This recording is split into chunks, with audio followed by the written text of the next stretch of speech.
Good morning, Cullman. Thank you for joining us on Cullman Today. I'm your host, Christine Wiggins, and today is Monday, August 25th. Coming up on Cullman Today, Cullman City Schools lays out a $45 million plan for the year ahead. Who's paying whom? Cullman City Council Municipal Election Report. And John Drozda is found guilty of a 2023 murder. All of this plus sports, weather, and more. Now let's take a closer look at the top stories happening in Cullman today. The Cullman City School Board held its regular board meeting and first 25-26 fiscal year budget hearing on August 19th. A budget was presented. Updates on governance compliance were discussed, and personnel changes and contracts were reviewed. The proposed $45 million budget for fiscal year 26 outlines a strong focus on classroom instruction, campus safety, and major facility upgrades. Nearly 79% of expenditures are dedicated to teaching and learning, while additional funds support maintenance, administration, and student services. Local revenues continue to trend upward, allowing investments in projects at Cullman Middle, intermediate, and high schools, including new STEM, CTE, and athletic facilities. The district also plans allocations for technology, arts, and custodial supplies across all campuses. With a projected $10.7 million reserve, the system remains on stable financial footing. The Board of Education will hold public hearings before considering final adoption of the budget at the next board meeting. The June 2025 financial report was approved, along with contracts for special education and vision services and agreements with Athens State University and the Alabama State Department of Education. The board approved upcoming travel for the Cullman High School cheerleaders, who will compete in 2 national qualifying events in Tennessee and Florida. Personnel changes included resignations, transfers, and several new hires, particularly in education roles, special education roles. Dozens of staff members were also recognized for completing professional development and training over the summer, including mentor programs, special education planning, and medication recertification. The next board meeting and budget hearing is scheduled for September 11th at 5 p.m. at the Cullman City Board of Education main office. The Cullman Tribune continues its observance of campaign finances with a look at the candidates for Cullman City Council. Items for the story in Saturday's publication were gathered from reports filed for the period from May 1st to August 1st.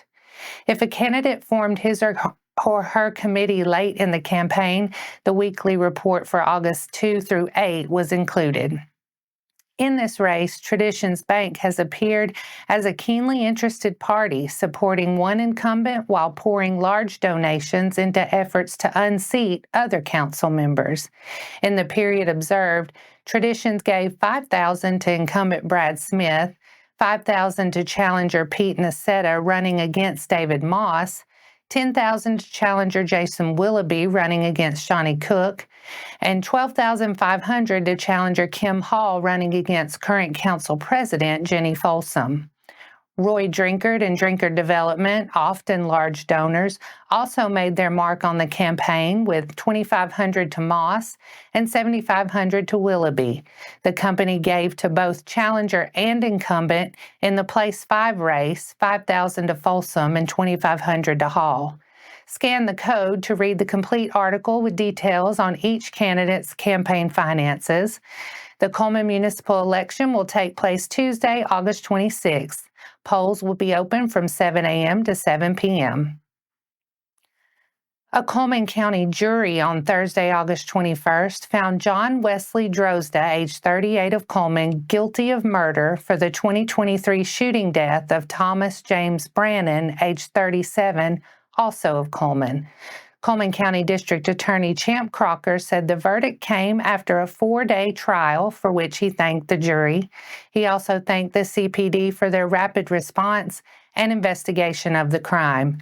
The shooting happened September 17, 2023, near the 200 block of Hickory Avenue Southwest in the city of Cullman. Drozda fled the scene and was later apprehended at the Red Roof Inn in Hartselle.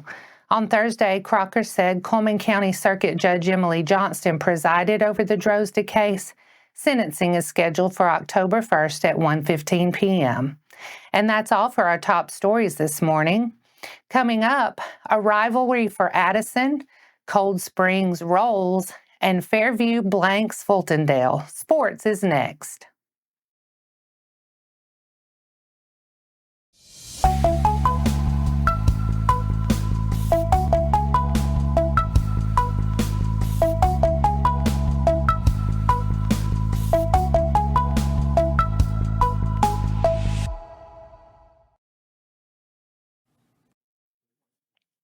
Welcome back.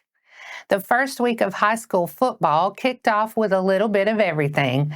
Cold Springs came out flying Thursday night, up 43-0 by the second quarter, and never looking back, blasting Hanceville 65-7 at Cranford Strickland Stadium. Addison took it to rival Winston County 41-20 in front of a packed house. That's win number 1 for head coach Mark Hastings and the end of a 4-year-long losing streak to the Yellow Jackets.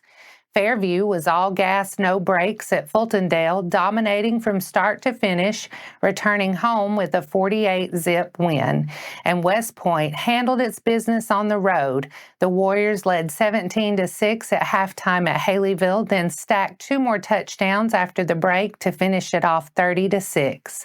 In other games around the county, Meek wins 20-6 against Lynn. At Tiger Stadium, the Tigers held 6-0 at the half, then punched in 2 second-half scores to secure the Winston County win. Bob Jones starts off their season 28-3 against Cullman.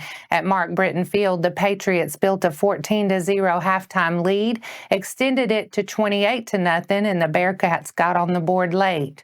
Elsewhere, Falkville beats out Vinemont 22-6. On the road, the Eagles trailed 14-6 at the break, and the Blue Devils added 1 more after halftime to pull away. Finally, Appalachian shut out Holly Pond 25-zip.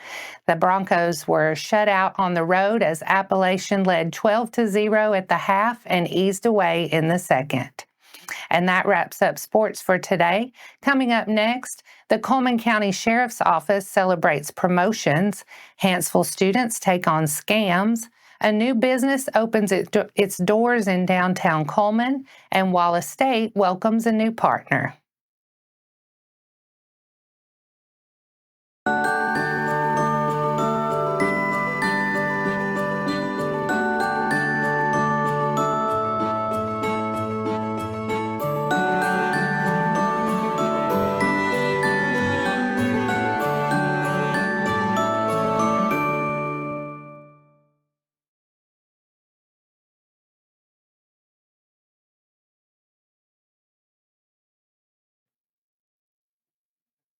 Welcome back.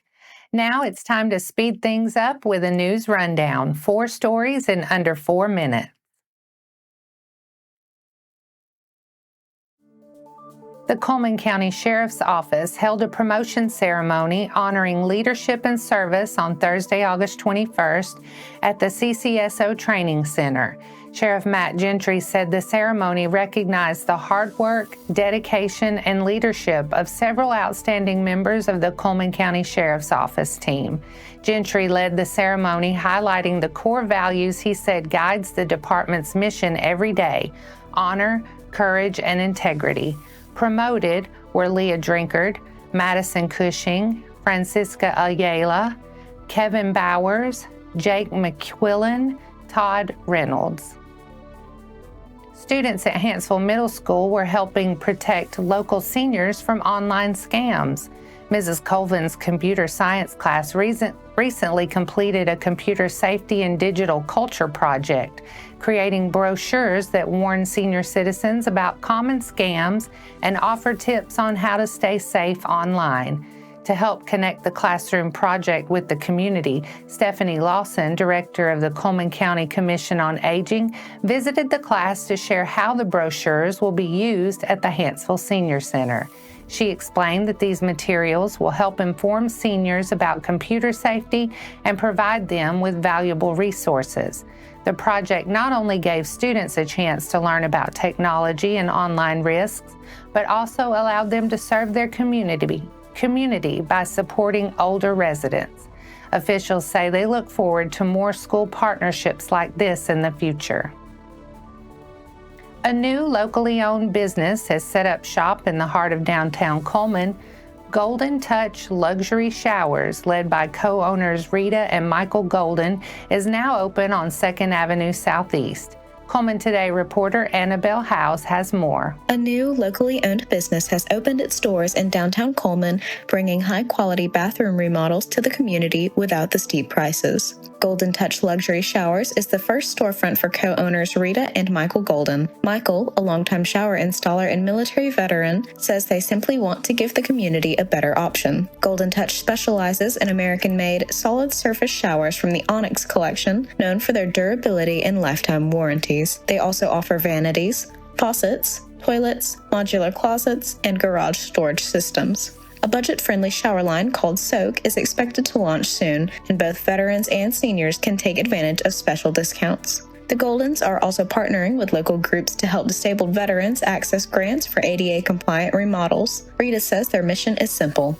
to take the fear out of buying a shower and give customers something they can trust. This has been Annabelle House with Cullman Today.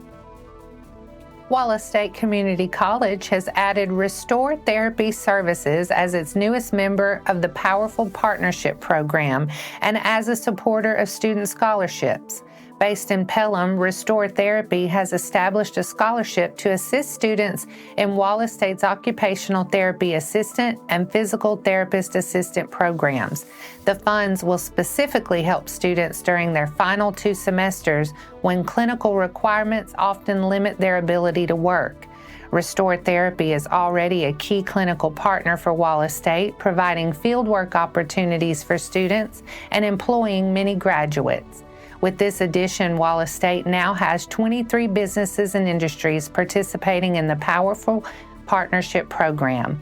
The initiative connects companies with workforce training, scholarships, and opportunities to help shape academic programs that meet industry needs. And that's your 4 stories in under 4 minutes. Now for a quick break before we look at the weather ahead and pay our respects with obituaries. I'll be right back after this message.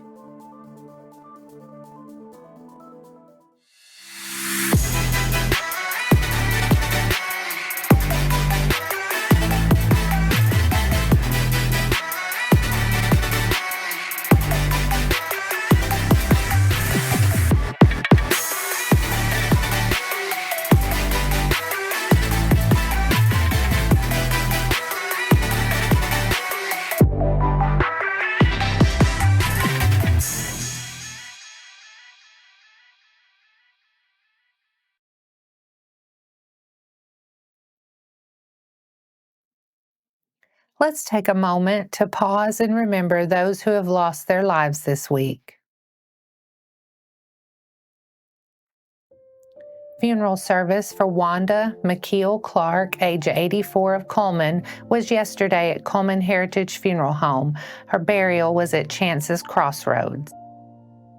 Funeral services for Mark Allen Reed, 64, of Hanceville, will be at 6 p.m. today at Hanceville Funeral Home Chapel. Visitation will be prior to the service from 4 p.m. to 6 p.m. at Hanceville Funeral Home. Andrew Parsons of Bremen passed away on Thursday, August 21st, at the age of 66.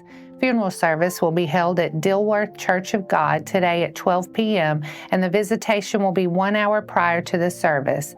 Burial to follow at Antioch Cemetery. Our thoughts and prayers go out to their friends and families. Now let's take a moment to look ahead at the weather forecast. Today we'll see sunny skies with a high near 81 and a northeast breeze. Tonight, mostly cloudy with a low around 61. Tuesday, partly sunny with a high near 76 and a light breeze. Tuesday night, partly cloudy with a low around 54. And that wraps up today's edition of Cullman Today. Thank you for sharing your morning with us. And remember to stay connected by following us on social media and visiting CullmanTribune.com for the latest from our community. We'll be back bright and early tomorrow morning at 6:30 a.m. Until then, I'm Christine Wiggins with Cullman Today. Have a wonderful day, Cullman.